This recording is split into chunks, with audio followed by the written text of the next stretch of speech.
Jai, você já ouviu uma história daquelas histórias, não estou falando de qualquer história, mas daquelas histórias, que quando a gente ouve, a nossa vida muda e muda completamente?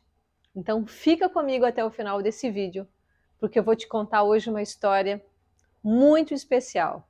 Eu sou a Rô Pacheco e eu ensino você, mulher 50 mais, a aliviar tuas dores e despertar para quem tu és.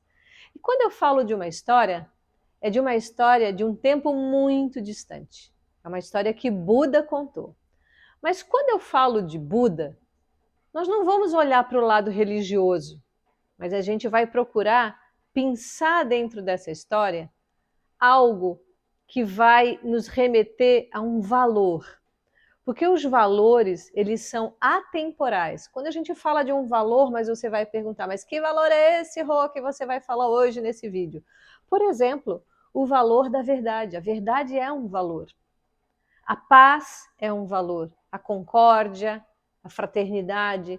Então, quando nós falamos de determinados valores, as religiões, a nossa perspectiva, ela fica secundária, porque a gente entra num patamar, eu costumo dizer, a gente se torna gente, a gente é semelhante ao outro. E Buda, nessa história, ele vai estabelecer uma conexão muito profunda com a forma pela qual nós nos relacionamos com as pessoas, nós nos relacionamos com os nossos bens, a nossa relação com a inteligência, com os cursos que a gente faz, enfim, Buda vai falar disso nessa história. E é uma história que vai estabelecer uma conexão mais profunda com a alma, com o espírito, com o Purusha, como diria Patanjali, que é o codificador do yoga. Patanjali vai dizer que a alma é Purusha, que a alma é Atma. Então, quando uma história ela faz essa conexão profunda com a alma, nós temos uma mudança. E você já percebeu como isso é verdade? Às vezes a gente sofre um prejuízo, por exemplo, financeiro, é no bolso. Isso até causa alguma mudança na nossa vida. Às vezes a gente tem um prejuízo, por exemplo, numa outra área. A gente sofre uma decepção, por exemplo, mas nada tão profundo. E a vida segue. Mas quando algo toca na nossa alma, a nossa vida não é mais a mesma. E aí você pode estar aí refletindo, né? Que o que mudou a tua vida em muitas situações foi quando você foi tocada na sua alma, ou quando você foi profundamente tocada no teu coração. Mas quando você foi tocada na alma e no coração, pelo quê? Num valor. E vejam como é interessante isso. Eu tive um professor muito querido que me deixou uma grande lição na vida. Ele já não está mais nesse plano físico. E ele dizia assim, que quando nós abrimos mão de um valor, de algo que é muito importante para a gente, isso vai causar um trauma tão profundo que nós passamos a não respeitar, e não respeitando esses valores, a gente passa a ter problemas de saúde dentro do sistema endócrino. Isso é uma verdade. Toda vez que a gente vai contra os nossos princípios e valores, a gente adoece dentro do campo endócrino. Isso é uma visão dentro da dimensão espiritual. Porque, na verdade, é dessa dimensão espiritual, é dessa dimensão da alma, que tudo vai se densificando e, por fim, se somatiza no corpo físico. Então, essas histórias, quando tem esse cunho profundo e enraizado com os valores, elas trazem para as nossas vidas essas mudanças. E muitas vezes eu vi minhas alunas com, por exemplo, dificuldade de engravidarem depois de fazer as práticas, ao longo das práticas, né? Porque se faz essa análise. Por que que nós negligenciamos ou negamos a essência, um valor? A gente jamais não passe por cima daquilo que é um valor para você. Não passe, não abra mão de um valor daquilo que é importante para você. Mas vamos imaginar nesse tempo distante. Vamos voltar no tempo agora? E lembra, se você não se inscreveu nesse canal, se inscreva, porque aqui você só vai ouvir coisa boa. Nesse canal, você só vai receber informação que vai ajudar a mudar profundamente a tua vida, porque esse aqui é o nosso propósito. Ativa as notificações para você sempre estar recebendo esses materiais que a gente vai produzir por aqui. Mas quando a gente pensa nessa figura, né, Buda, ele viveu há mais ou menos 500 anos antes de Cristo. Eu preciso falar um pouquinho dele antes de eu contar a história. Buda era um jovem rico, ele era um príncipe. Ele vivia na opulência, ele tinha tudo o que ele queria. Tudo estava pronto. Mas ele sempre questionava ao pai dele, mas pai, o que tem para além desses muros? Só que, lógico, né? Do muro para dentro não havia doença, não havia pobreza, não havia escassez, não havia feiura, não havia nada. Dos dramas que a gente vê constantemente, muitas vezes ali, do lado. Então, um dia Buda, Siddhartha Gautama, se disfarça, porque esse era o nome desse príncipe, que era belíssimo, ele pede para que alguns dos seus serviçais o levassem para fora dos muros da cidade. E quando ele viaja e caminha ao redor, ele se depara com todas essas dificuldades. Isso faz gerar dentro dele um questionamento: será que a vida era aquilo que eu vivia ou é isso que está aqui fora? Então, Siddhartha Gautama, ele inicia a sua jornada. Porque a palavra Buda significa pura e simplesmente o desperto, é aquele que despertou. Nós, ele diz assim, Buda fala para nós, você é Buda. O que isso quer dizer? Que esse ser espiritual sou eu, só que na maioria de nós ele dorme. Então ele empreende a sua jornada até realmente chegar nesse processo onde ele se torna o Buda, essa pessoa que despertou, que consegue realmente definir o que é o impermanente do permanente, o que é o imortal do mortal. E quando ele já se tornou, então já havia se tornado esse grande e iluminado ser, alguém pergunta para ele assim: mestre, fale para mim sobre a morte. Que tema, né? Que tema profundo esse? Porque essa é uma certeza dentro da nossa jornada. Talvez você já tenha passado pelo luto muitas vezes. E eu faço ideia do que isso significa, porque eu também já passei por esse luto algumas vezes. Mas quando esse discípulo pergunta a Buda, mestre, o que é a morte? Ele começa a história assim. Havia um rei, e esse rei tinha 4 esposas. Eles viviam na opulência, num lugar muito rico. E a primeira esposa desse rei, desse grande Maharaja, ele atendia todas as vontades dela, todos os caprichos. Então, essa mulher tinha os sares mais bonitos, as roupas, tinha os perfumes mais caros, ela tinha as serviçais mais dedicadas, ela recebia as melhores massagens, ela era alimentada com os melhores alimentos. A ela não faltava nada, porque esse rei era extremamente apaixonado por essa primeira esposa. Mas ele tem 4 esposas dentro desse harém.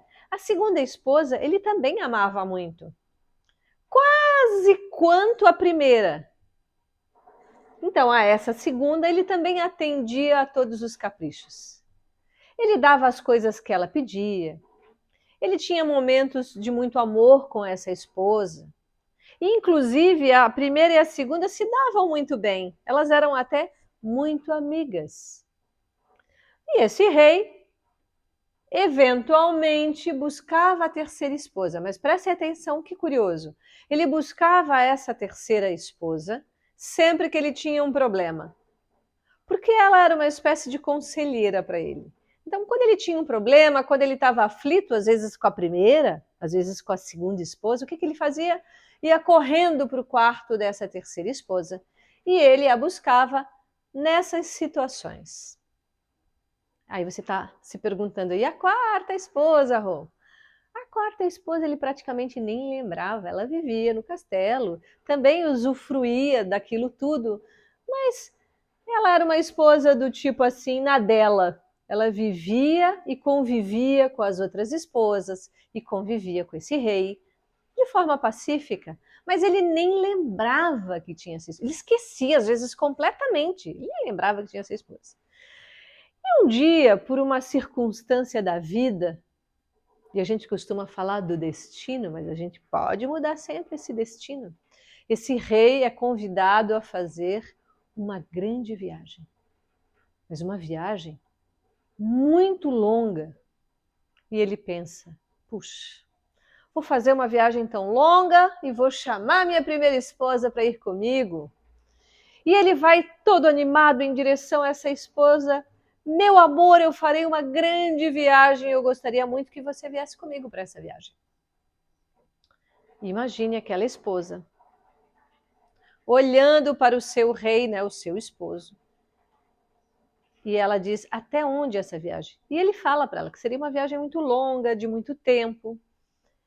E ela diz: ah, não vou não, não vou deixar, de jeito nenhum. Vou deixar meu quarto, o conforto, não vou deixar. As comidas, as roupas maravilhosas, as massagens, ai, não vou. Me desculpe, mas eu não vou, eu vou ficar aqui. O rei ficou realmente arrasado. Mas ele, lógico, tinha 4 esposas, né? Ele foi por etapas. Já que a primeira não quis, eu vou até a segunda. E chegou a segunda esposa, faz a mesma narrativa, diz que vai fazer uma viagem muito longa e que ele gostaria muito que ela fosse. Só que a mulher é muito inteligente, não é? Adivinha o que ela fez? Ela pergunta para o rei: mas a primeira vai? E ele fica se contendo.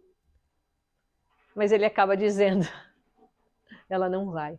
Ora, se ela não vai, imagine eu também vou ficar, não vou me liberar desse conforto. Imagina fazer uma viagem longa, nem sei como vai ser esse lugar. Não, eu vou ficar com a primeira, ficaremos aqui no palácio. Imagine como ficou o rei, desconsolado.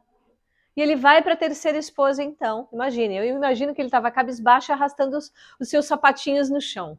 Mas quando ele chega naquele quarto e ele faz a mesma narrativa, e como ela também é muito inteligente, ela pergunta: e as outras esposas irão?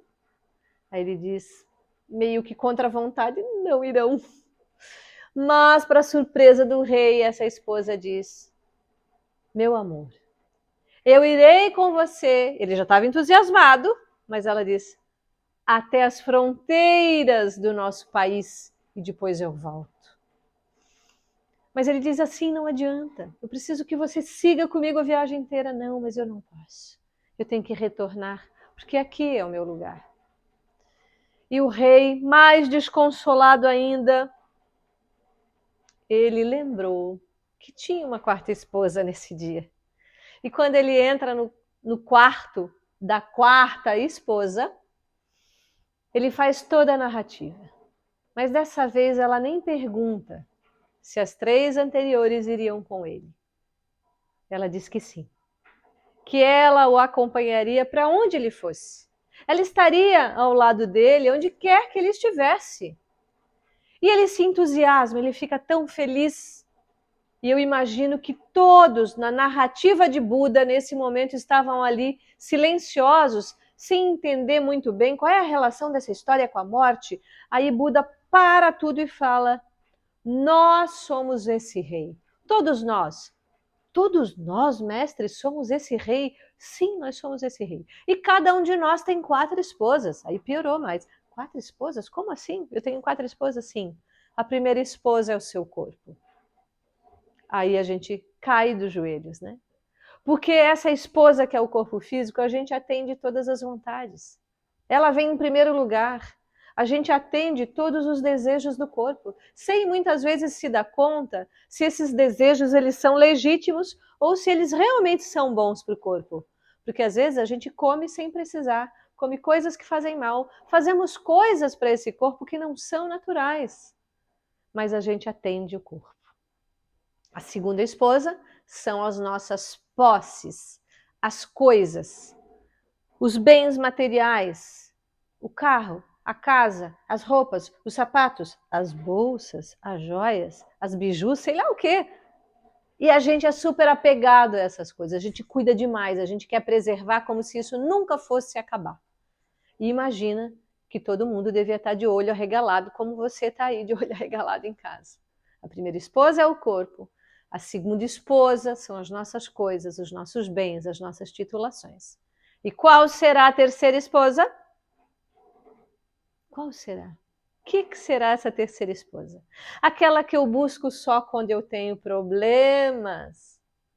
São os parentes e os amigos. Eu sei que deve estar rolando uma lágrima aí no seu olhinho, pelo seu rosto. Mas é isso. A gente busca muitas vezes as pessoas mais próximas a nós só quando a gente tem um problema. A gente lembra dessas pessoas quando a gente precisa de um consolo, de uma mão, de um abraço. A gente não busca essas pessoas muitas vezes para celebrar a vida, a gente só busca na dificuldade. Então, Buda para aí e volta. A primeira esposa é o corpo. A segunda esposa são as nossas posses. A terceira esposa são os nossos parentes, os nossos amigos, os nossos queridos, que a gente só busca geralmente quando tem um problema. E a quarta esposa? Qual será a quarta esposa? Quer arriscar um palpite? Então comente aí. Qual será? Quem ficou para trás? Qual é aquela que eu nunca lembro? Quem que eu sempre esqueço? Quem será? A alma. O espírito fica esquecido. A gente nem lembra o que nós somos. Aí Buda para de novo, ele fala.